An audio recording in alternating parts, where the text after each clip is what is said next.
In 1971, a man in the Philippines found a massive solid gold Buddha statue, weighing over 1,000 kilograms. When he removed the head, it was filled with handfuls of uncut diamonds. Behind the statue, stacked wooden crates packed with gold bars. He opened one. 24 bars inside.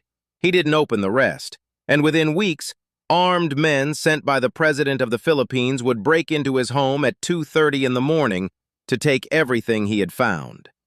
His name was Rogelio Roxas. He was 27 years old, a locksmith, an amateur treasure hunter, and what he found in a hidden wartime tunnel beneath a hospital was part of something much bigger, the legendary Yamashita Treasure. Billions of dollars in gold, looted by the Japanese army during World War II and buried in the mountains of the Philippines. 300 expeditions had searched for it. All failed. Roxas found it, and it destroyed his life. What he found wasn't just treasure. It was part of a secret worth over $100 billion, and people had killed to keep it hidden.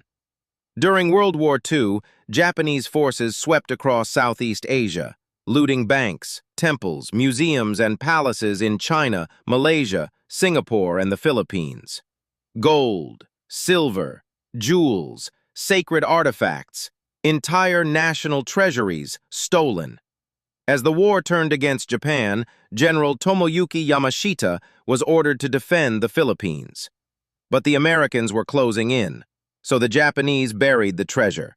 Across the mountains of Luzon, they dug tunnels and sealed the gold inside with concrete, 10 feet thick. They used prisoners of war as laborers, and when the tunnels were sealed, they executed the laborers so no one could talk. General Yamashita was captured and hanged for war crimes in 1946. The treasure was never found. The discovery didn't happen by accident. It started with a map and a secret passed down from a Japanese soldier. In 1961, Roxas met a man whose father had served in the Japanese army. He had a map showing where the treasure was buried. Then Roxas met a second man, who claimed to have been General Yamashita's personal interpreter. He told Roxas he had visited the tunnels during the war. He had seen the gold with his own eyes. Roxas spent 9 years preparing. In 1970, he got a digging permit from a local judge, P.O. Marcos, a relative of President Ferdinand Marcos. He gathered a team and began digging near the Baguio General Hospital, 24 hours a day, 7 days a week, for 7 straight months. Then they broke into a sealed tunnel, buried for decades. Inside, relics from the Japanese army, radios, rifles, a skeleton still in uniform. They kept digging. Weeks passed. Then they hit a concrete enclosure, 10 feet thick, sealed into the tunnel floor. On January 24, 1971, they broke through, and there it was, the Golden Buddha. But Roxas made one mistake. He let people know what he had found. He posed for newspaper photographs. He showed the statue to prospective buyers. 2 of them drilled into the metal and tested it. Both confirmed, solid gold, 22 carats. Then one buyer, Joe Oihara, came to examine the Buddha. He spent a long time studying it. Too long. Roxas got suspicious, and when he checked, Oihara was staying at the home of President Marcos's mother. 5 days later, April 5, 1971, 2:30 in the morning, 8 men in military uniforms, rifles. They smashed his windows and pointed guns inside. They said, "Open the door in 3 minutes or we shoot." They beat his brother with rifle butts. They forced his family, including his children, face down on the floor.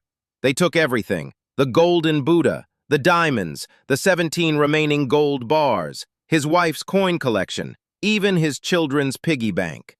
Roxas went straight to the police, then the press, then to Judge P.O. Marcos, who had signed the search warrant. The judge told him he had no choice. The Principe ordered it. The Prince, Ferdinand Marcos. 2 weeks later, the military placed a Buddha statue in the Baguio courthouse and pressured Roxas to confirm it was the same one. He examined it on camera, surrounded by reporters. He said, "This is not my Buddha. The color is wrong. The face is different. The head doesn't come off." He refused to lie. So they arrested him. 3 men grabbed Rojas off the street. They said they were taking him to negotiate with the president. Instead, they took him to a military base. In a dark room, they showed him a photograph of his wife and children. They said, "Cooperate, or you'll never see them again." They attached wires to his body and shocked him with a car battery for hours without stopping. His right eye and ear were permanently damaged. They wanted 2 things: sign a statement saying the raid was peaceful and reveal where the rest of the treasure was buried. Rojas refused both. He was held for weeks, tortured, pressured. When they finally forced a signature, they photographed him pointing at the fake Buddha. Then they locked him in a cell. But Rojas was a locksmith. He picked the lock on his window and escaped. He testified before the Philippine Senate, twice. He named names. He showed his scars. It didn't matter.